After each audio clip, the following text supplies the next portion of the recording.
Thank you, Dr. Dubey, for your kind words. And I remember meeting you in a couple of times with mutual friends.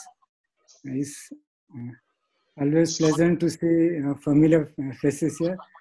Thank you, Dr. Duberkar, my namesake, for hosting the show, and Manor, obviously, for insisting that we do this. Right at the beginning, I have been told that I should speak more in Marathi. So that is what I will do. But right at the beginning, outset, I'm going to say that I'm going to speak here as a psychiatrist and not as a meditation teacher. As I said, मी आज जे काही बोलणार आहे ते एक psychiatrist म्हणून बोलणार आहे. कुठल्याही साधनेचा आचार्य किंवा गुरु म्हणून बोलणार नाही. त्याचं कारण असं आहे की विज्ञानाची एक कॉमन परिभाषा असते. म्हणजे उद्या अफगाणिस्तानचा असो, कोरियाचा असो किंवा जपानचा एखादा केस पेपर डॉक्टर डुबेरकर किंवा डॉक्टर दुबेनकडे आला तर त्यांना ते कळतं काय बोलतायत. एक कॉमन परिभाषा असते विज्ञानाची जगभरची. म्हणून वैज्ञानिक व्यासपीठावर बोलणं सोपं असतं. अध्यात्माच्या बाबतीत प्रत्येक अध्यात्माची परंपरा वेगळी परिभाषा वापरते. अनेकदा ते सांगतात एकच गोष्ट, त्यांच्या मूळ विचारांमध्ये काही फरक नसतो, पण त्यांच्या परिभाषा, ती जी भाषा वापरतात त्यात खूप फरक असतो. कॉमन संज्ञा नसतात. म्हणजे तोच शब्द 4 ठिकाणी 4 वेगवेगळ्या अर्थाने वापरला जातो. म्हणून जगात हजारो प्रकारचे ध्यान आहेत, साधना आहेत, मेडिटेशन आहेत. त्याच्यामध्ये कॉमन काय आणि कशाला ध्यान म्हणायचं? तर मी आज प्रयत्न हा करणार आहे की आपण बेसिक्स समजून घेऊयात. सांगतो, आपण कुठलंही काम करत असतो ते काम आपण जेव्हा एकाग्र चित्ताने करतो, जेव्हा आपण ते प्रसन्न चित्ताने करतो, शांत चित्ताने करतो आणि सजगपणे करतो. So any activity that you do where your mind is concentrated, you are focused on that activity, your mind is calm and there is a joyful state, you can say that that can be called meditation if it is done with full awareness. So very simple.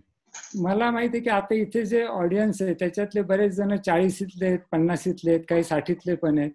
तेव्हा आपल्याला गेल्या 20-30 वर्षामध्ये ध्यानाकडे, साधनेकडे, मेडिटेशनकडे बघण्याची जी दृष्टिकोन आहे तो दृष्टिकोन कसा बदललाय आपल्याला माहिती आहे. आपल्या लहानपणी तप, साधना, ध्यान म्हणजे ऋषीमुनींनी करायचं, म्हणजे त्याला काहीतरी वर प्राप्त होतो, मग तो माणसाचं उंदीर करतो, कोणालाही भस्म करून टाकतो, अशा काहीतरी त्याला विशेष बुद्धी प्राप्त होतात, असं आपल्याला तप साधनेबद्दल एक कल्पना होती. त्यात विशेषतः अमर चित्रकथा वगैरे आपण वाचायचो आणि मग अर्जुनाने खूप ध्यान केलं आणि त्याला ब्रह्मास्त्र मिळालं, किंवा कोणी खूप ध्यान केलं आणि त्याला तो तपातून ते विशेष शक्ती प्राप्त झाली.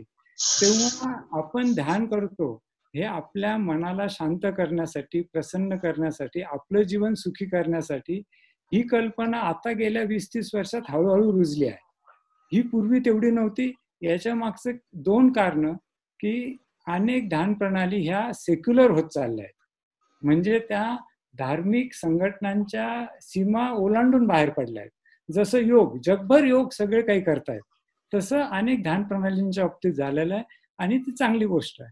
दुसरी गोष्ट जी कारणीभूत आहे ती अशी आहे की गेल्या 20-एक वर्षामध्ये खूप संशोधन झालेलं आहे आणि या संशोधनातून खूप ठोस पुरावे पुढे आलेत की अरे सोप्या ध्यान प्रणालीतून सुद्धा, माइंडफुलनेसने सुद्धा आपल्याला एक दूरगामी परिणाम होतो. म्हणजे अगदी मेंदूमध्ये त्यांच्या लक्षात आलंय की काही मेंदूचे भाग, विशेषतः जे आपल्या इमोशनसाठी महत्वाचे आहेत, मेमरीसाठी महत्वाचे आहेत, म्हणजे अँटेरियर सिंग्युलेट गायरस असो, हिप्पोकॅम्पस असो, अमिगडाला असो, इथल्या न्यूरोनल डेन्सिटी वाढते over a program of mindfulness. म्हणजे इतके त्याचे फायदे आहेत. ह्या 2 गोष्टीमुळे आता उद्देश आपल्याला आपलं आजचं जीवन सुखी कसं करायचं, मन शांत कसं करायचं, आपण जास्त प्रॉडक्टिव्ह कसं होऊ शकतो आपल्या जीवनामध्ये, हे आपण बघायला लागलो आहोत. आता दुसरी एक गोष्ट असते ध्यानाची. प्रत्येक ध्यान परंपरा जी काही पूर्वीपासून चालत आलेली आहे तिच्या मागे काहीतरी धार्मिक आहे. कुणाला सिद्ध व्हायचं असतं, कुणाला सदैव सगुण दर्शन घ्यायचं असतं, कुणाला निर्वाण प्राप्ती हवी असते.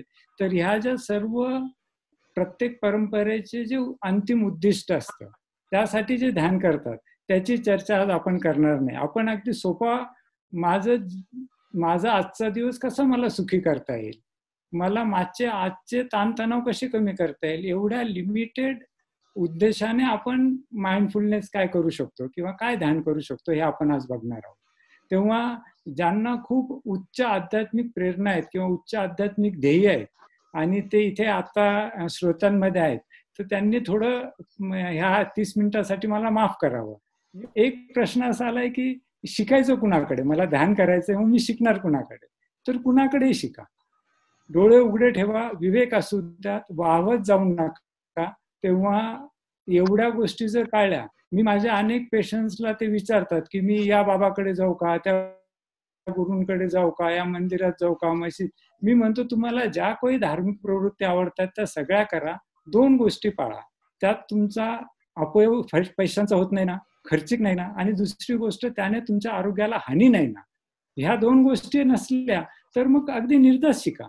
तेव्हा आपण 4 ठिकाणी काही शिकलो, त्यातून आपल्याला काही हानी होण्याची शक्यता नाही. दुसरी गोष्ट, आपण ध्यान कधी करायचं आणि कुठे करायचं. साधारणतः शांत ठिकाणी बसणं गरजेचं आहे. पूर्वी आपण बघत असू की अनेक मंदिरं, शिवालय खूप शांत असायची. म्हणजे तिथे एक दोन साधू बसलेले असायचे, 2-3 मुलं आपले पुस्तके घेऊन जायचे, तेव्हा इंटरनेट वगैरे नव्हतं.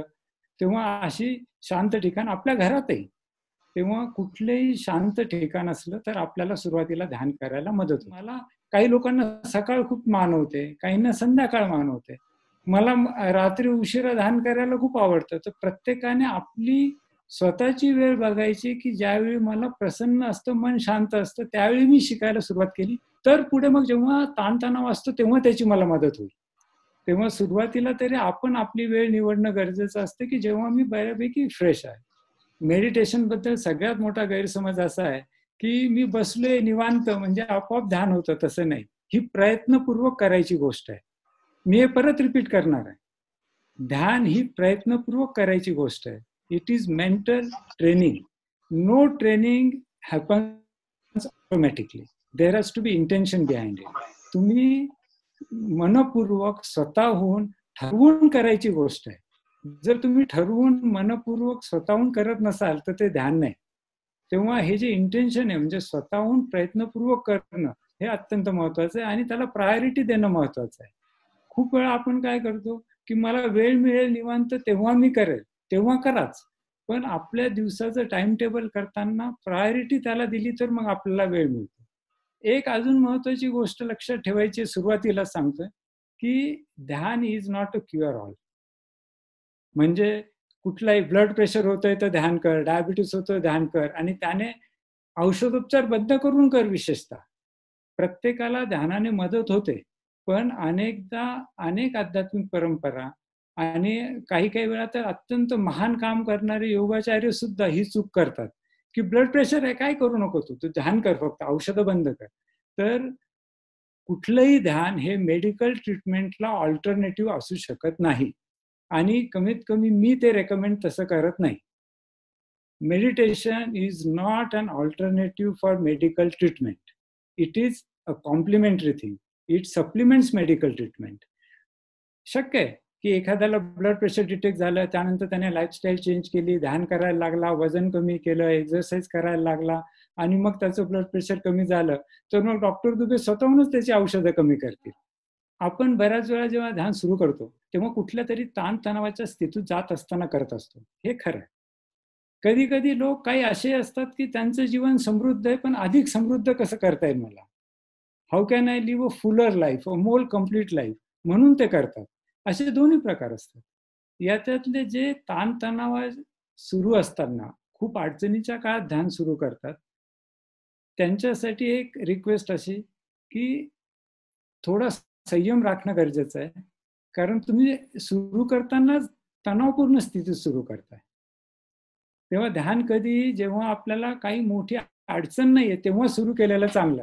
जसं ते वाराणसीचे डॉक्टर दुबे यांना सांगत होते की you should start Wien you don't have any problem. आणि मग प्रॉब्लेम आल्यावर आपल्या हातात ते हत्यार तयार असतं. ही एक महत्वाची गोष्ट आहे. आता आज मी जे काही बोलणार आहे, ध्यानाचे 2 प्रमुख प्रकार आहेत. एक एकाग्रतेचं ध्यान आणि एक समग्रतेचं ध्यान.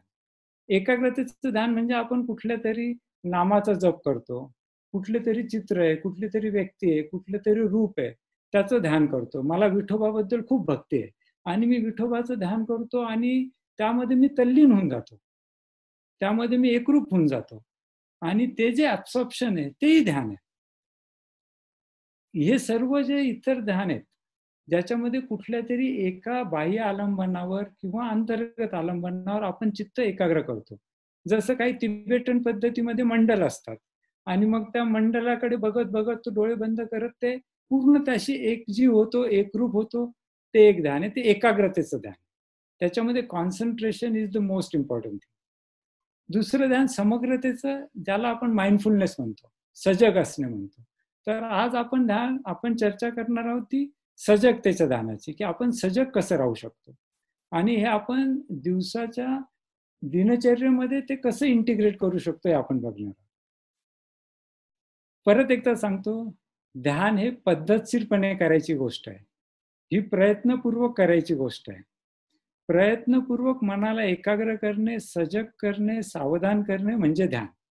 मग अगदी सुरुवातीला सांगतो, तुम्ही अगदी भांडी धुत असाल किंवा कपड्यांच्या घड्या करत असाल घरात किंवा चहा कॉफी पित असाल, हे सर्व करताना तुम्ही जी जी कृती करता आहात त्या कृतीबद्दल तुम्ही अत्यंत सजग आहात, सावधान आहात, एकाग्र आहात आणि त्यावर तुम्ही लक्ष देत आहात, तर ते तुमचं ध्यान होऊ शकतं. इतकं सोपी ही ध्यानाची डेफिनेशन आहे. आता इथे मला अनेक डॉक्टर्स दिसत आहेत, त्यामुळे आय मस्ट मेन्शन दिस. आपल्याला जेव्हा आपण मेडिकल कॉलेजेसमध्ये नंतरही केसेस प्रेझेंट करायचो, आता आपण काय तेवढ्या डिटेल नोट्स लिहित नाही, पण पहिली गोष्ट असायची आपली म्हणजे patient is conscious, attentive and oriented. अनेकदा आपण हे विचार न करता बोलून जायचो. So what is consciousness? Consciousness is awareness of self and environment. तर हे महत्वाचं आहे की हा अवेअरनेस आहे का, म्हणजे एक प्रकारे mindfulness is a training where we take this consciousness little further. म्हणजे अत्यंत ही मेडिकल संकल्पना आहे. अटेन्शन म्हणजे आपण आपले जे एक्सपिरियन्स आहे त्याच्या एका विशिष्ट पार्टला जेव्हा फोकस करतो to the exclusion of others. म्हणजे आता मी बसलोय आणि बसल्या बसल्या मी कुठेतरी बाहेर कोयलचा आवाज येतोय आणि मी त्याच्याकडे फक्त लक्ष देतोय आणि बाकी सगळे आवाज मी दुर्लक्षित करतोय, म्हणजे I am paying attention there. This is what we do in meditation. आपण कुठल्या तरी एका आपल्या सब्जेक्टिव्ह एक्सपिरियन्सच्या पार्टवर फोकस करतो, कुठलाही असू देतो. मग मी चहा पिताना चहाची चव असेल किंवा मी आंघोळ करताना पाण्याचा फ्लो माझ्यावर जो येतोय प्लेझंट आणि I am focusing on that and experiencing that with full awareness, that also can be meditation. तेव्हा अगदी सुरुवातीलाच मी आता तुम्हाला 2 टिप्स दिल्या आहेत की याच्यासाठी तुम्हाला एक्स्ट्रा वेळ काढायची गरज नाही. तुम्ही सकाळी ठरवलंय की आज मी अंघोळ करताना सजग राहणार, तर अंघोळीच्या सुरुवातीपासून म्हणजे तुम्ही कपडे घेऊन आत जाऊन शॉवर खाली उभे राहता, साबण लावता, नंतर कपडे अंग पुसता, बाहेरून कपडे घालता, या सगळ्या गोष्टींमध्ये आता जर मी तुम्हाला विचारलं की अरे आज सकाळी करताना तुमचं लक्ष कुठे होतं, पटकन आठवणार नाही, मलाही आठवणार नाही, मलाही परत परत स्वतःला सांगावं लागतं. तेव्हा एक महत्वाची गोष्ट ही लक्षात ठेवायची अशी आहे की या गोष्टीमध्ये आपल्याला परत परत फोकस करणं गरजेचं आहे. तर ही एक सोपी गोष्ट आहे, यामध्ये वेगळा वेळ काढावा लागत नाही, पण आपण हे ठरवावं लागतं की ही जी वेळ आहे ही माझी ध्यानाची वेळ आहे. मी चहा प्यायला बसलो, ही माझी माइंडफुलनेस ट्रेनिंगची वेळ आहे. याच्यामध्ये वेगळा वेळ काढायची गरज नाही. किंवा मी कुठेतरी प्रवास करतोय, आता लॉकडाऊन मध्ये अवघड आहे पण अन्य वेळी, तेव्हा मी जर ड्राईव्ह करत नसेल तर ती वेळ माझी ध्यानाची वेळ आहे. तेव्हा मी सजग असणं, जे काय होतंय त्याकडे मी बघतो आणि सजग असतो, अलर्ट असतो, ते ध्यान आहे. तेव्हा हे बेसिक्स होतं ध्यानाचं, समग्रता आणि एकाग्रता. लक्षात घेतलं पाहिजे की आपला जो दिवसाचा अनुभव असतो हा आपल्या कुठल्या तरी ज्ञानेंद्रियाच्या थ्रू असतो. मी दिवसभर काहीतरी बघतो, काहीतरी ऐकतो, काहीतरी स्पर्श होतो, कधी चव येते, काहीतरी गंध असतो, किंवा आपण जर मनाला एक इंद्रिय मानलं तर मनात काहीतरी विचार असतात. हे जे सगळे कॉन्टॅक्ट्स आहेत ह्या आपल्या पंचेंद्रियांचे आणि त्यांच्या विषयांचे, याबद्दल आपलं जनरली लिव्हिंग कसं असतं की आलं काही संपर्कात की आपण माइंडलेसली रिॲक्ट करतो, स्पॉन्टेनियसली रिॲक्ट करतो, आपण विचारपूर्वक रिॲक्ट करत नाही. आणि सगळ्यात जास्त हे कधी दिसायला मिळतं, आपल्या घरामध्ये सगळ्यात जवळची जी व्यक्ती असते त्याबाबत आपण पटकन इरिटेट होतो.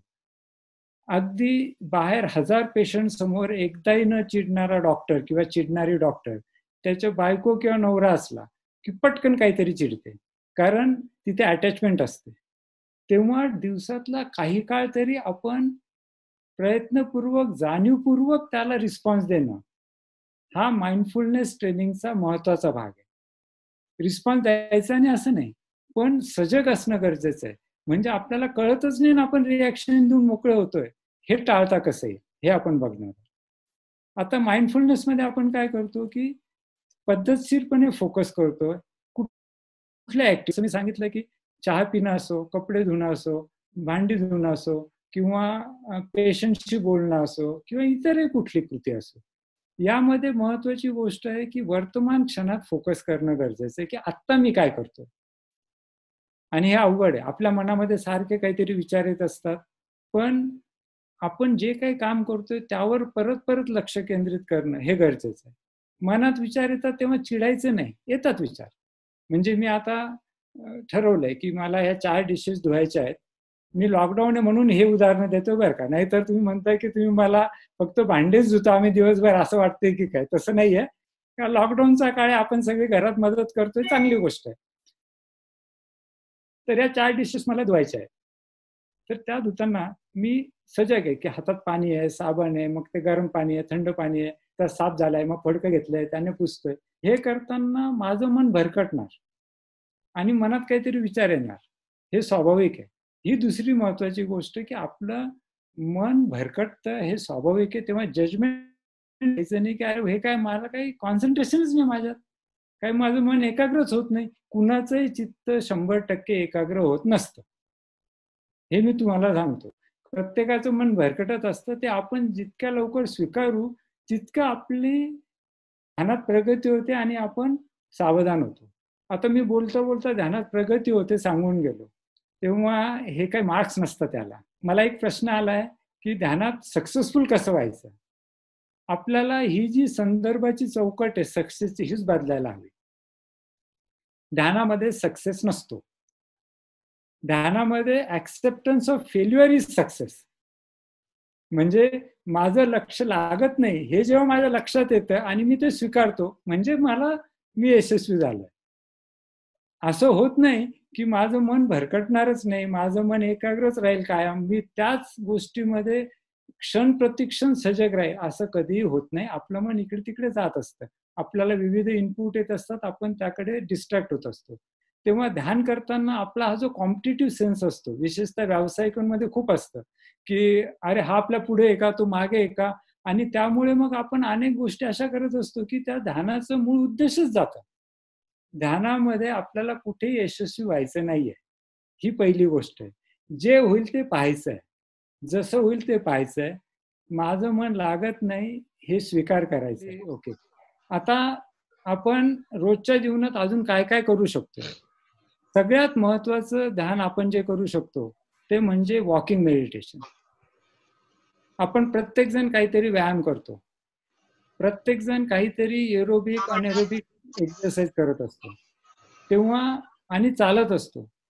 2 गोष्टी, जेव्हा आपण कुठूनही कुठेही सुरक्षित ठिकाण असेल तर, रस्त्यावर चालताना नाही, रस्ता क्रॉस करताना नाही, पण इतर कुठेही आपण जेव्हा चालत असतो किंवा जिने चढत असतो, आपण एक ठरवूयात की आपल्यापैकी कोणी एलिव्हेटर वापरायचं नाही, लिफ्ट वापरायची नाही. जिना चढताना आपल्याला आपोआप श्वासाकडे लक्ष लागतं. तेव्हा ह्या 2 गोष्टी आपण करू शकतो, याला एक्स्ट्रा वेळ द्यायची गरज नाही. जेव्हा जेव्हा आपण चालतो आहोत तेव्हा तेव्हा आपण स्वतःकडे लक्ष देणं की मी काय करतोय, काय कृती करतोय, माझ्या मनात काय विचार चालले आहेत, हे जर आपण बघू शकलो तर हे ट्रेनिंग अत्यंत सोपं आहे. आत्ता या क्षणाला माझ्या मनात काय विचार चालले आहेत, माझी मनाची अवस्था काय आहे, हे फार गरजेचं आहे. आता तुम्ही बसलात सगळ्यांनी, तुम्ही स्वतःच्या पोश्चरकडे फक्त लक्ष द्या की मी बसलोय तर माझे पाय कुठे आहेत, हात कुठे आहेत, पाठ दुखतंय का, मानेत काहीतरी होतंय का विचित्र, किंवा मला घाम येतोय का. तर आपण स्वतःचा जो अवेअरनेस आहे, आपलं पोश्चर असू दे, बॉडीली ऍक्शन्स असू देत, यांच्याकडे लक्ष देणं हा सुद्धा माइंडफुलनेसचा एक महत्वाचा भाग आहे. आणि एक सगळ्यात जुनी जी माइंडफुलनेस ट्रेडिशन आहे, जी जगभरामध्ये हजारो वर्ष चालू आहे, ती म्हणजे श्वासाकडे लक्ष देणं, माइंडफुलनेस ऑफ ब्रेथ. ज्याचाच एक थोडा ऑल्टर प्रयोग आहे प्राणायाम. म्हणजे आपण आपल्या श्वासाकडे लक्ष देणं, आपण आपल्या श्वासाकडे लक्ष देणं एक 5 मिनिटं घ्या. ज्यांना ज्यांना 5 मिनिटं 10 मिनिटं वेळ देणं शक्य आहे त्यांनी, आणि आता लॉकडाऊनच्या काळात जास्त वेळ तुम्ही देऊ शकता, तेव्हा तुम्हाला जिथे असाल तिथे शांतपणे, आत्ताही तुम्ही सुरू करू शकता, शांतपणे ताठ बसायचं, कारण अलर्टनेस वाढतो. डोळे उघडे ठेवा किंवा बंद करा, आणि येणाऱ्या जाणाऱ्या श्वासाकडे आपल्या नाकाच्या आजूबाजूला लक्ष द्या. बस, अत्यंत सोपं आनापान, अवेअरनेस ऑफ ब्रेथ. गेली 2500 वर्ष, मला असं वाटतं this is one of the longest running scientific experiment, की 2500 वर्ष कोट्यवधी लोक ही साधना करतायत. या साधनेचा सगळ्यात चांगला एक फायदा असा की मेडिसिन मध्ये एक प्रिन्सिपल असतं, फर्स्ट डू नो हार्म. म्हणजे तुम्ही काय उपचार करता ते करा, पण सगळ्यात आधी महत्वाची कुठल्या इजा करू नका. श्वास बघण्यामध्ये काय इजा आपल्याला कोणाला होते, किती सोपं आहे. पण त्यासाठी सुद्धा प्रयत्नपूर्वक ठरवून आपल्याला विशिष्ट वेळी बसायला हवं. पद्मासनातच बसलं पाहिजे गरजेचं नाही, मांडी घालूनच बसलं पाहिजे गरजेचं नाही. पण तुम्ही जर ताठ बसला व्यवस्थित तर अलर्ट राहायला मदत होते, आणि म्हणून ट्रेनिंग सोपं होतं, म्हणून ते आपण करत असतो. तर आपल्यापैकी प्रत्येक जण हे अवेअरनेस ऑफ ब्रेथ सहज करू शकतो. श्वास येतोय, श्वास जातोय, आपण त्याकडे लक्ष देतोय. श्वास कधी दीर्घ असतो तर आपण तो दीर्घ आहे म्हणजे लांब आहे ते जाणतो, डीप ब्रेथ आहे, डीप ब्रेथ आहे. कधी शालो असते, कधी 4-5 श्वास तुमचे अत्यंत शालो असतील, मग एकदम डीप ब्रेथ येईल. जेही असेल, श्वास येतोय आणि श्वास जातोय याची जाणीव तुम्ही ठेवली तर तुम्ही ध्यान करता आहात. सोपं, पण ऍक्सेप्टन्स पाहिजे. लक्ष भरकटलं तर चिडायचं नाही की अरे मी इतका मोठा डॉक्टर आहे किंवा मी इतका हुशार माणूस आहे आणि माझं श्वासावरच लक्ष लागत नाही म्हणून आपण ते सोडून देतो प्रयत्न, असं करायचं नाही. ते फार महत्वाचं आहे की तुम्ही पुन्हा पुन्हा परत परत त्यावर येणं अत्यंत गरजेचं आहे. तुम्ही श्वास बघताय, परत मन भरकटेल, परत तुम्ही श्वासाकडे याल, परत तुम्ही मन भरकटेल 2, 4, 6 श्वास पाहिल्यावर. ही भारतातली एक अत्यंत जुनी साधना परंपरा आहे. एक 100 वर्षापूर्वी कोसंबी नावाच्या एका विद्वानाने एक सोपं आनापानवर एक पुस्तक लिहिलंय साधनेवर. तुमच्यापैकी कुणालाही जर त्याचा चॅप्टर हवा असेल तर मला तुम्ही जर मेसेज केला तर मी इंग्रजी आणि मराठी दोघात तुम्हाला पाठवीन. अत्यंत सोपं आहे ते, वाचायला तुमचे 5-10 मिनिटं जातील, आणि खूप सोप्या शब्दात कोसंबींनी सांगितलंय की कसं करावं. आणि त्यांनी हे 100 वर्षापूर्वी लिहिलंय. अत्यंत जुनी साधना आहे. जगातली कुठलीही अशी आध्यात्मिक परंपरा नसेल ज्याच्यामध्ये कुठल्या ना कुठल्या प्रकारे श्वासाकडे लक्ष द्यायचं प्रावधान नाही. कुठेतरी असतंच. इतकी ही सगळ्या आध्यात्मिक परंपरांमध्ये खोलवर रुजलेली आहे. आणि आपल्यापैकी अनेक जण प्राणायाम करतो, आपण योगासन करतो. योग शिकवताना कुठला योग शिक्षक नेहमी सांगतो की तुमच्या शरीराकडे लक्ष द्या आणि श्वासाकडे लक्ष द्या. श्वासाकडे लक्ष न देता हठयोग शिकवणारा योग शिक्षक मला माहित नाही. इतकी महत्वाची गोष्ट आहे, आणि योगासनं करणाऱ्यांना तर अगदी सहज शक्य आहे. पण त्या व्यतिरिक्त आपण 5 मिनिटं वेळ काढू शकतो यासाठी. आता या पुढचा जो मुद्दा आहे तो आपले विचार, माइंडफुलनेस ऑफ थॉट्स. आता माइंडफुलनेस ऑफ थॉट्स आणि माइंडफुलनेस ऑफ इमोशन्स फार अवघड आहे. क्षण प्रतिक्षण त्यांच्याकडे लक्ष देणं सोपं नाही. मी गेले 20-25 वर्ष प्रयत्न करतोय अनेकदा घटना होऊन जाते आणि मग संध्याकाळी आठवते की अरे असं असं झालं, आपण विनाकारण खूप चिडलो होतो किंवा आपण खरोखर घाबरलो होतो तेव्हा. तेव्हा हे अवघड आहे. पण याचा अर्थ ते करायचं नाही असं नाही. अवघड आहे, त्याला सोपं करायचे 2-3 उपाय आहेत. पहिली गोष्ट म्हणजे एक कुतूहल हवं. आपल्या मनाबद्दल आपल्या मनात एक कुतूहल हवं. एक चाइल्ड लाईक माइंड, की अरे काय चाललंय माझ्या मनात? काय विचार येतात? बघू देत बरं मला. आणि सजगता हवी. त्या विचारांमध्ये भरकटून जायचं नाहीये आणि जजमेंटल व्हायचं नाही, की असे विचार काय येतायत? येतायत ते विचार. त्यांच्यात वाहून जायचं नाही आणि जजमेंटल व्हायचं नाही. फक्त बघायचंय, की काय विचार येतायत आणि स्वीकार करायचा आहे. आपण जेव्हा आपले विचार ऍक्सेप्ट करायला लागतो, तेव्हा मग आपल्याला त्या विचारांची, विशेषतः जे अपविचार असतात, जे वाईट विचार आहेत, जे आपल्याला त्रासदायक आहेत, त्यांची तीव्रता कमी व्हायला लागतात आणि विचारांचे दोष कळू लागतात. तसंच आपल्या इमोशन्स बद्दल मी बघतोय की माझ्या समोर जे सुरुवातीला चित्र आलेत, बहुतेक पुरुष होते. आपल्याकडे भारतात विशेषतः आणि तसं जगभर पुरुषप्रधान संस्कृतीमुळे पुरुषांना विशेषतः आपल्या इमोशन्स एक्सप्रेस करायची सवय नसते, व्यक्त करत नाही आणि त्याच्यामुळे कुठेतरी त्यांची इमोशनल ग्रोथ खुंटीत होत असावी, होतेच. आणि कारण ते स्वतःचे इमोशन्सच ओळखू शकत नाही. आता मनोहर माझ्या बरोबर आहे आणि मी प्रेमचंदही आहे. बीजे मेडिकलला आम्ही 8 वर्ष हॉस्टेलला होतो. या 8 वर्षात मला आठवत नाही की आमच्या मित्रमंडळी 25-30 जण जे जवळचे मित्र होते, कोणीतरी मला उदास वाटतं असं म्हटलं असेल. कारण माणसांनी असं म्हणायचं नसतं. तेव्हा जर आपण आपल्या इमोशन्सच समजून घेत नसो, आपण त्यांच्या संपर्कात नसो, तर मग आपल्याला अवेअरनेस कसा येणार? आपला कॉन्शियसनेस इव्हॉल्व कसा होणार?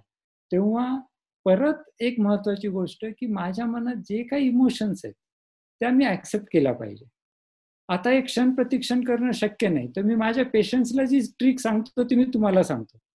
दिवसाचे 3-4 भाग करायचे आणि 1-1 मिनिटं फक्त द्या. म्हणजे आता मी तुमच्या आधी 5 मिनिटं श्वास बघण्यासाठी घेतले आणि हे 3 मिनिटं मी मागतोय एक्स्ट्रा. फक्त 1-1 मिनिटं दिवसात 3दा, जेवणाच्या आधी असो किंवा संध्याकाळच्या चहाच्या आधी किंवा झोपण्याच्या आधी.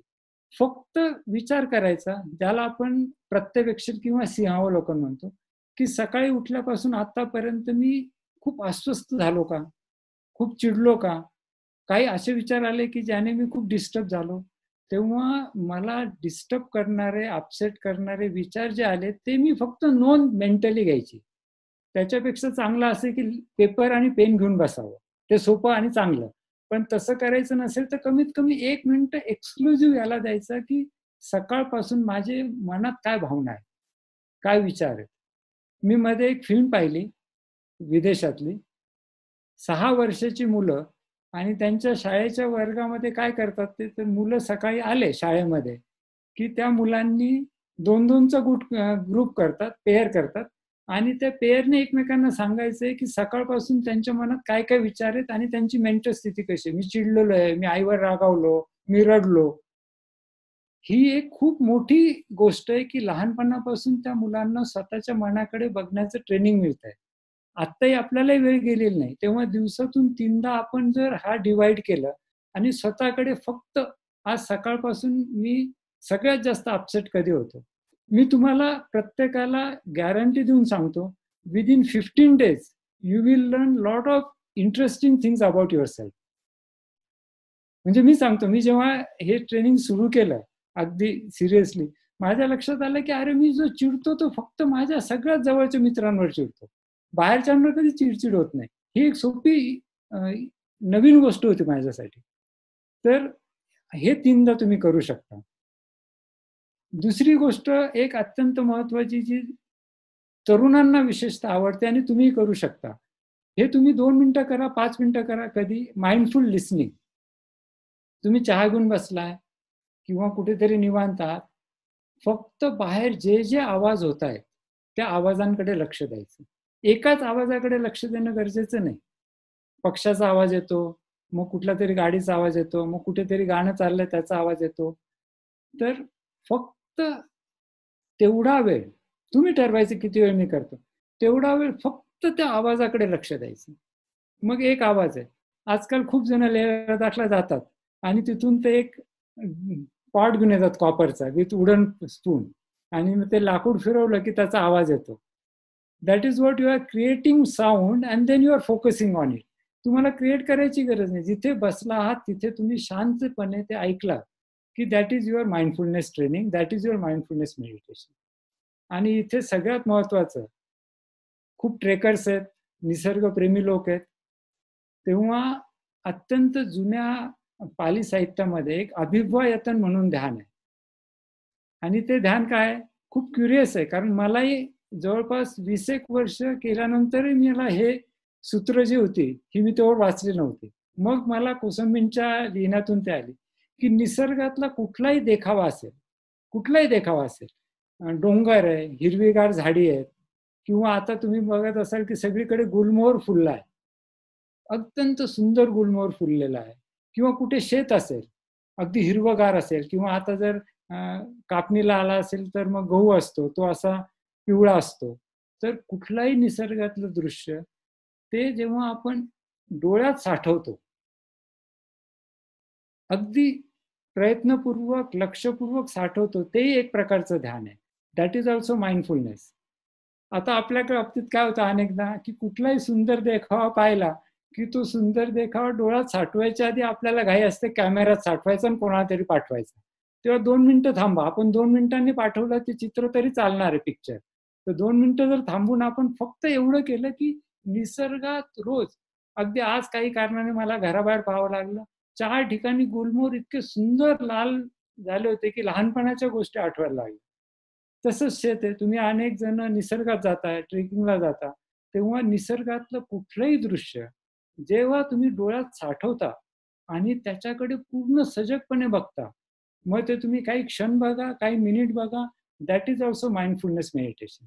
सो ह्या सिंपल मी तुम्हाला एक बेसिक माइंडफुलनेस मेडिटेशनच्या गोष्टी सांगितल्या आहेत. I have tried to demystify it, कारण साधना म्हणजे काहीतरी गूढ आहे, चमत्कार आहे, असं आपल्याला खूप वाटत असतं. तसं काही नाहीये. किंबहुना मी तुम्हाला जाता एक वॉर्निंग देतोय. 10-15 मिनिटं मी सांगितलं तसं तुम्ही ध्यान केलं, तासभर केलं, तरी कुणाला यातून काही हानी नाही, फायदाच फायदा आहे. मन एकाग्र होईल, प्रसन्न होईल, प्रोडक्टिव्हिटी वाढेल, अगदी मेंदूमध्ये सुद्धा चांगले चेंजेस यायला लागतात. पण एक गोष्ट तुम्हाला सगळ्यांना सांगायची आहे की जर ध्यान करताना तुम्हाला काही अतिंद्रिय अनुभव यायला लागले, मला कोणीही फोन करून जेव्हा सांगतं की धनंजय आता मला अतिंद्रिय अनुभव येतोय, मला असं होतंय, मला भीती वाटते की याचं मानसिक संतुलन ढळतंय की काय, तेव्हा कोणीही तुमच्या बाबतीत असो का इतर कुणाच्या बाबतीत असो, ध्यान करताना जर काही चमत्कार व्हायला लागले, अतिंद्रिय अनुभव व्हायला लागले, तर माझा अनुभव 20-25 वर्षाचा असा आहे की invariably it indicates that the person is losing his mental balance. मग अॅक्यूट सायकोटिक एपिसोड्स पर्यंत गोष्ट जाते आणि मग त्यांना औषधं द्यावे लागतात. तेव्हा असं काही करू नका. मी सांगितलं अत्यंत सोपं ध्यान आहे. It is consciousness and attention. Okay, तेव्हा मी हे थोडक्यात तुम्हाला सांगितलंय. एक जाता जाता पूरक प्रणाली काय आहेत, तर ज्या गोष्टी माइंडफुलनेसला पूरक आहेत, व्यायाम पूरक आहे, योगासनं पूरक आहेत, ताईची पूरक आहे, जसं कृतज्ञतेचा अभ्यास पूरक आहे. आपण घर बसल्या सगळं काय आपल्याला मिळतंय बघा, आपण बसलोय, वीज चालू आहे, सांडपाणी व्यवस्थित आहे, ड्रेनेज चांगलं वाहतोय, ते असू देत. सद्भावना, महाराष्ट्रातल्या लोकांना सगळ्यांना पसायदान नव्हते, दॅट इज पूरक. आणि क्षमाशीलता म्हणजे फॉरगिव्हनेस. ह्या 4-5 गोष्टी आपल्या माइंडफुलनेसला पूरक आहेत. आणि charity. So these are things that help us.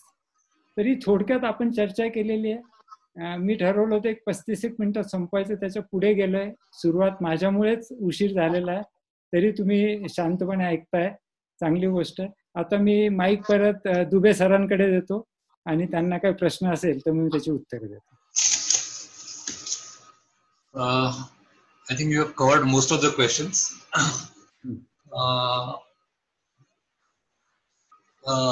Now what we'll do now, माझ्याकडे जे क्वेश्चन्स आले होते त्याच्यामध्ये जे आहे की now when you should feel that you have achieved the enlightenment आणि when you achieve the real goal, एक प्रश्न हे होता. आणि सेकंड जे आहे त्याच्या बरोबर की whether it's going to help you in a proper sleep, आणि थर्ड अटॅच्ड होता की how to become consistent in ध्यान. अटॅच 3 क्वेश्चन्स आहेत. मी आता पटपट त्यांची उत्तर देतो. मी माझे जे अंतिम उद्देश मी साध्य केले की नाही, मी केलेलं नाही, त्यामुळे मला त्याच्यावर चर्चा करता येत नाही. माझ्या दृष्टीने एनलायटनमेंट ही काही फायनल स्टेज नाहीये, मोमेंट टू मोमेंट आहे. कुठल्याही क्षणी आपलं मन प्रसन्न असतं, सद्भावनाने परिपूर्ण असतं, शांत असतं. तो क्षण आपल्यासाठी बोधीचा क्षण आहे, तो क्षण आपल्यासाठी सिद्ध क्षण आहे. कोणीतरी हा फायनल स्टेजला पोहोचला मग तो परतच येत नाही, असं होत नाही. आपल्याला स्पेशली व्यावसायिकांना माहित आहे, डॉक्टर्सना, आपण कन्सिस्टंट जर अभ्यास करत राहिलो नाही तर डॉक्टर दुबे 30 वर्षापूर्वी वॉज व्हेरी कॉम्पिटंट डॉक्टर. आज पण ते कॉम्पिटंट काय आहेत, कारण 30 वर्ष त्यांनी अभ्यास करत राहिले, हे महत्वाची गोष्ट आहे. तेव्हा अशी फायनल स्टेज असं काही नसतं. आणि प्रत्येक परंपरेच्या फायनल स्टेजच्या कल्पना वेगळ्या असतात. त्यामुळे मी सुरुवातीला सांगितलं की मी त्याबद्दल चर्चा करणार नाही. मी एक सायकॅट्रिस्ट म्हणून यावर इथे बोलतोय. दुसरी गोष्ट आहे, झोपेबद्दल अत्यंत महत्वाचा प्रश्न आहे, किंबहुना मला वाटतं हा सगळ्यात महत्वाचा प्रश्न आहे. झोप यायला मदत होईल का? होईल. पण झोपेच्या बाबतीत अनेकांना बेसिक स्लीप हायजीनच माहीत नसते. संध्याकाळी आपण चहा कॉफी पितो, रात्री उशिरा दारू पितो, वेळेवर झोपत नाही, आणि सगळ्यात महत्वाची गोष्ट म्हणजे वेळेवर उठत नाही. सगळा लेटेस्ट रिसर्च जो आहे तो सांगतो की वेकिंग अप टाइम फिक्स करणं हे सगळ्यात महत्वाचं आहे झोपेसाठी. आणि कमी झोप असण्यामध्ये कुठलीही बहादुरी नाहीये. किंबहुना जर मला माहिती आहे की मला एखादा सर्जन ऑपरेट करणार आहे आणि तो काल 3च तास झोपलाय, तर मी त्याला सांगेल तू आज ऑपरेट करू नको, तू उद्या ऑपरेट कर, चांगला 7-8 तास झोप आणि मग कर. तेव्हा lack of sleep is not good, adequate sleep is important. ध्यान केल्याने तुमची झोप व्यवस्थित व्हायला मदत होते, पण त्याबरोबर इतरही महत्वाच्या गोष्टी पाळल्या पाहिजे. त्यातली महत्वाची गोष्ट म्हणजे वेकअप टाइम तुमचा फिक्स ठेवला पाहिजे. तुम्ही सकाळी 4ला उठताय की 8ला उठता ते महत्वाचं नाही, पण त्याच वेळी उठणं गरजेचं आहे, म्हणजे तुमचं स्लीप सायकल सेट व्हायला लागतं. आणि उशिरा स्टिम्युलन्स घ्यायचे नाही आणि दिवसभर सक्रिय राहणं गरजेचं आहे.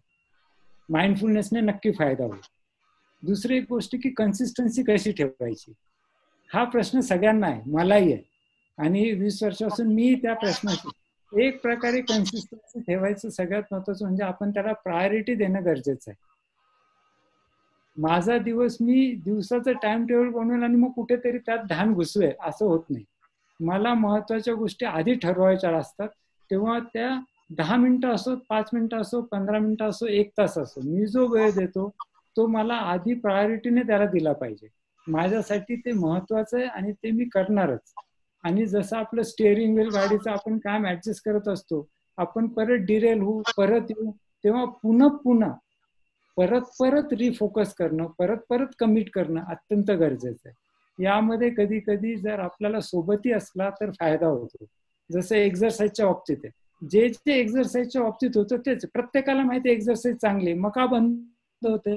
जर आपल्याला चांगला मित्र असला मनोहर सारखा तर मग आपण व्यवस्थित पळायला जातो, मग तो मित्र जातो किंवा आपण दुसरीकडे जातो, मग परत बंद करतो. तसं ध्यानामध्ये सुद्धा जर आपल्याला कोणी सोबत असली तर फायदा असतो, पण परत कमिट करणं आणि त्याला नंबर 1 प्रायोरिटी देणं. एक्झरसाईज, व्यायाम आणि ध्यान याला तुम्ही टॉप प्रायोरिटी देऊन टाइम टेबल बनवलं तर मग तुमचं ते त्यामध्ये तुम्ही यशस्वी होऊ शकाल. एक दुसरी गोष्ट, मन एकाग्र होत नाही, ध्यानात चित्त विचलित का होते असे नाही, त्याचं उत्तर मी दिलंय. हा मनाचा स्वभाव आहे, नॅचरल आहे, ऍक्सेप्ट करा आणि प्रयत्न करत राहा. प्रयत्न करत राहणे हे गरजेचं आहे. एक कृष्णमूर्तींचं एक सोपा त्याबद्दल फ्रेज आहे, एफर्टलेस एफर्ट. म्हणजे तुम्ही टेन्शन घेऊ नका, अपसेट होऊ नका, पण प्रयत्न सोडू नका, हे गरजेचं आहे. चॅट बॉक्स मध्ये आणखी क्वेश्चन आहे, how meditation helps to reduce stress. In fact आपण आता लॉकडाऊन मध्ये आहोत, आपण आत्ताच बोलूयात, पण हे लॉकडाऊनच्या इतर वेळी पण हे लागू असतं.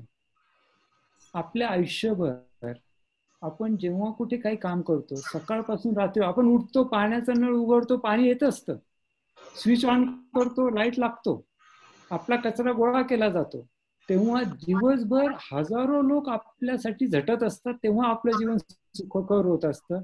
त्यासाठी आपल्या मनात कृतज्ञता हवी, ही पहिली जनरल. आणि दुसरं, आपल्या आयुष्यात आपल्याला अनेक लोकांनी मदत केलेली आहे. कुठेतरी जर आपण बसून मिनिट 2 मिनिटं फक्त आठवलं की मी बीजे मेडिकलमध्ये फर्स्ट इयरला असताना कोणी मला मदत केली, किंवा मी लग्न झाल्यानंतर या ठिकाणी गेलो तिथे कोणी मदत केली, किंवा मी आजारी असताना कोणी मला मदत केली, हे जरी आठवलं तरी एक कृतज्ञता डायरी, मी अनेक वृद्धांना कृतज्ञता डायरी ठेवायला सांगतो. कारण कधी कधी मला असे वृद्ध भेटतात की आयुष्यावर मला कोणी सगळ्यांनी त्रासच दिला, मग मी त्यांना वही नेऊन देतो आणि सांगतो की रोज लिहा की कोणी कोणी तुम्हाला मदत केली आहे. तर ते महत्वाचं आहे. दुसरी गोष्ट सद्भावना आणि करुणा. भारतभरात अनेक लोकांना इतक्या अडचणींमधून जावं लागतंय, त्यांची स्थिती किती वाईट आहे, आणि त्याबद्दल आपल्या मनात जी करुणा येते, त्याच्याबरोबर रडणे याला करुणा म्हणत नाही. करुणा हा पॉझिटिव्ह गुण आहे. करुणेपोटी आपण मदत करतो. समोरचा रडतोय, मी रडतोय, त्याला शोक म्हणतात. तेव्हा शोक हा काही पॉझिटिव्ह गुण नाही, पण करुणा असं आहे की समोरचा अडचणीत आहे, आपल्या मनात करुणा जागताना आपण मदत करतो, ती पॉझिटिव्ह गोष्ट आहे. करुणा असली, सद्भावना असली, कृतज्ञता असली की आपोआप आपल्या मनातला स्ट्रेस कमी होतो. हे नॅचरल आहे, होणारच. अजून एक महत्वाची गोष्ट आपल्या मनातला स्ट्रेस कमी करण्याची म्हणजे फॉरगिव्हनेस. आपल्याला कोणी कितीही त्रास दिलेला असो, एक मनात भावना की मी माफ करतो, हे दिवसातून 2दा जर मनात आणलं, लगेच माफ केलं जात नाही. मला कधी कधी कोणी असं उत्तर देतं की धनंजय सांगणं सोपं आहे, मनाला किती कोचे पडले, काय घाव झाले तुला काय माहिती. घाव खूप झालेत माहिती, पण तुमचे घाव तुम्ही वाढवू नका ना, एक सुरुवात तर करा, मी माफ करतो. आपल्याकडे एकदम जगामध्ये एक सगळ्यात मोठी आध्यात्मिक परंपरा फॉरगिव्हनेसच्या फाउंडेशनवर सुरू झालेली आहे. It starts with forgiveness. There are so many institutes of forgiveness. तेव्हा हे माफ करणं हा एक महत्वाचा प्रकार आहे स्ट्रेस कमी करायचा. आणि सायंटिफिकली प्रूव्हन सगळ्यात महत्वाचा एक अजून प्रकार म्हणजे व्यायाम करणे. There is nothing like exercise as stress buster. त्याचं एक कारण हे पण असेल की ध्यानातला रिसर्च अवघड आहे, पण मी स्वतः अनेकदा बसून जे ध्यान करायचो ते ह्या सगळ्या रिसर्च वाचून आता मी वॉकिंग मेडिटेशन करायला लागलो की तासभर बसण्याऐवजी तासभर चालत राहा. इतका हा रोबस्ट रिसर्च आहे की आपल्या मेंटल हेल्थसाठी व्यायाम हा इतका चांगला गोष्ट नाही. जर तुम्ही वॉकिंग मेडिटेशन केलं तर तुम्ही व्यायामही करता आणि ध्यानही करता, तुम्हाला दोन्ही लाभ होतात. तेव्हा व्यायाम करणे, सजगपणे व्यायाम करणे, फिरायला जाणे किंवा जॉगिंगला जाणे, सजगपणे करणे is a very good stress buster. आणि मी तुम्हाला आता सांगितलंय तसं जर माइंडफुल राहिलं, आपल्या मनाच्याकडे लक्ष ठेवलं, मनातल्या भावनांचा स्वीकार केला, तर आपोआप ते स्ट्रेस कमी होतो. एक आणखी क्वेश्चन आहे चॅट बॉक्स मध्ये, पुन्हा विचारलेलं आहे. I think you should address this, की जेव्हा मी ध्यानसाठी बसतो तर पुन्हा विचार येतात. तर you already answered. I think you can answer in 1 minute again. Okay. आपल्याकडे अनेकांना ध्यानाबद्दल एक गैरसमज असा आहे की निर्विचार समाधी हे आपण ऐकत आलेलो असतो. निर्विचार समाधी मी एक सायकायट्रिस्ट म्हणून सांगतो, जे सजेस्टिबल लोक असतात, हिप्नोटायझेबल लोक असतात, ते पटकन निर्विचार स्थितीमध्ये जातात. तेव्हा आपल्यापैकी बहुतेक जण असे हाय सजेस्टिबिलिटी किंवा हाय हिप्नोटायझेबिलिटी आपली नाहीये. तेव्हा आपल्या मनामध्ये विचार येत राहणार. विचार आले आणि त्याबद्दल आपण सजग आहोत आणि त्या विचारांमुळे आपण डिस्ट्रॅक्ट होत नाही, अपसेट होत नाही, तर आपली साधना व्यवस्थित चालू आहे. मग काळजी करायची नाही. मनात विचारच येणार नाहीत अशी साधनेची जर तुमची कल्पना असेल तर ती काढून टाका. अशी साधना असते. एखादा समजा मी कुठल्या तरी याच्यात इतका तल्लीन होऊन गेलेलो आहे आवाजामध्ये, रूपामध्ये, की माझ्या मनात विचार येत नाही, पण हे रेअर आहे. आणि दुसरी महत्वाची गोष्ट की रिसर्च सांगतोय की such kind of people they are more likely to be hypnotizable और सजेस्टिबल. एक माइंडसेट असतो असला. तेव्हा सजेस्टिबल लोकांमध्ये हे जास्त दिसतं. सजग राहणाऱ्यांमध्ये विचार येत राहतात. विचार मनातून काढून टाकण्याचं उद्दिष्ट ठेवू नका, त्याने तुम्ही अधिक अपसेट व्हाल. तुम्ही मन शांत करायला बसलात आणि विचार आले म्हणून चिडचिड करतायत, तर तुम्ही काउंटर प्रोडक्टिव्ह आहे, हार्मफुल आहे तुम्हाला. येऊ देत विचार, मी माझ्या श्वासाकडे लक्ष देणार. येऊ देत विचार, मी जे काय काम करतो त्यावर फोकस करणार. येऊ देत विचार, मी जे काय आवाज ऐकते त्याच्याकडेच लक्ष देणार. अशी जर आपली भावना असली, समजा एक उदाहरण कोसंबीने दिलंय, एखादी आई स्वयंपाक करते आणि बाळ खेळतंय. तिचं बाळ खेळतंय त्याच्याकडे ती काही चिडचिड करत नाही, तिचं लक्ष असतं, पण तिचं पूर्ण लक्ष तिच्या स्वयंपाकाकडे पण असतं. तसे हे जे विचार आहेत, आपल्या आजूबाजूला आपलं एखादं प्रेमाचं बाळ हुंदडतंय, खेळतंय, असं त्याच्याकडे बघायला शिकलं की तुमचं ध्यान सोपं होईल. निर्विचार ध्यान हे रेअर आहे, ते उद्देशही नको. त्याने उलट आपल्याला असं वाटतं की आपण ध्यानात प्रगती होत नाही आणि विनाकारण मग कुठेतरी एक न्यूनगंड तयार होतो, तो चुकीचा आहे. आणखी प्रश्न आहे की सजेस्ट फ्यू बुक्स आणि फ्यू ऍप. त्याच्यामध्ये एक ऍप आहे की हेडस्पेस ऍप. तर त्याच्या बेनिफिट्स आणि एक दोन books suggest where you can read, जे तुम्ही सांगितलेलं आहे त्या बेसिसवर. हे बघा, बेसिकली मी जे काही सांगितलं हे काय रॉकेट सायन्स नव्हतं. तुमच्यापैकी सगळेजण हे जाऊन रिपीट करू शकाल, इतकी बेसिक फंडामेंटल गोष्ट आहे, फक्त ही करायची गोष्ट आहे. आता मी फिटबिट वापरतो. Even Fitbit in is software has lot of good mindfulness good. तेव्हा तुम्ही कुठलंही हेडस्पेसेस असतो, आजकाल any good fitness app worth it's name must have mindfulness in it. इतकं ते कॉमन आहे. आता ते आहे, पण तू पण करतो का ते महत्वाचं आहे. माझ्या माहितीत अनेक जण असे आहेत की ते ॲप डाउनलोड करतात आणि मग विसरून जातात 2 दिवसांनी. ते प्रयत्नपूर्वक कन्सिस्टंटली करत राहणं गरजेचं आहे. एक हिंदीत म्हण आहे, जब जागे तब सवेरा. आज सुरुवात करा, good enough. It is never too late. 50-60 वर्षी लोक मॅरेथॉन ट्रेनिंग सुरू करतात. हे तर ध्यान आहे, सोपं आहे. तर आजपासून सुरू केलं करू शकता. एक कमिट करा वेळ, की इतका वेळ मी देणार. आणि महत्वाची गोष्ट म्हणजे हे करताना तुमच्यापैकी किती जण कमिट करणार आहे की मी फोन सायलेंटवर ठेवून दुसऱ्या रूम मध्ये ठेवून येईल आणि मग मी माझा प्रयत्न सुरू करेल. हे अत्यंत गरजेचं आहे. कारण आपण कमिट करतो, खूप वेळा आपण कॉन्फरन्सला जातो तेव्हा काय फायदा असतो, घरात बसल्या बसल्या आपण डिस्ट्रॅक्ट होतो, तिथे आपलं एकाग्र लक्ष असतं. म्हणून रिट्रीट्स, मेडिटेशन रिट्रीट्स मध्ये सगळ्यात महत्वाची गोष्ट काय होतं की आपण कट ऑफ होतो बाहेरच्या जगापासून. तसं घरातही आपल्याला करता आलं पाहिजे. घरातही आपण काही काळ स्वतःसाठी वेगळा काढू शकतो. आणि ट्रेकला जाताना किंवा कुठल्या तरी वॉकिंग टूर्सवर जाताना those are wonderful opportunities for meditation. फक्त तेव्हा आपण एक कमिट केलेलं गरजेचं पाहिजे की मी हा वेळ जो आहे शारीरिक व्यायामाबरोबर मी साधण्यालाही वापरेन, असं जर आपण ठरवलं तर ते होऊ शकतं. काही वेळा असं होऊ शकतं की आमचे अनेक मित्र आत्ताही करतायत की आज दिवसभर मी सकाळपासून रात्रीपर्यंत एकटा माझ्या रूम मध्ये बसून मी ध्यान करणार आहे, कोणी मला डिस्टर्ब करायचं नाही. एक मेलला ऑटो रिप्लाय रिस्पॉन्डर टाकून देतात की today I will not be available. माझा एक जवळचा मित्र गेले 15 दिवस त्याचा ऑटो रिस्पॉन्डर आहे. फक्त रात्री तो माझा एकदा चेक करतो की काही इम्पॉर्टंट गोष्ट असते तर, बाकी he is not available. So we can do that, he is sitting at home. याला सगळ्यात महत्वाची गोष्ट म्हणजे ऑल ऑर नन जेव्हा आपण करतो की मी काढेल तर इतका वेळ काढेल आणि मगच होईल, तसं होत नाही.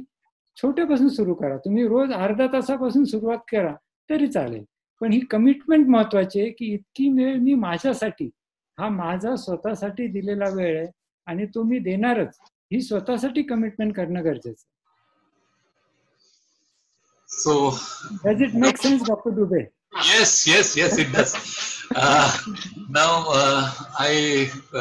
Dr. Dhananjay has another webinar just immediately after that. My sincere thanks to Dr. Dhananjay Chavan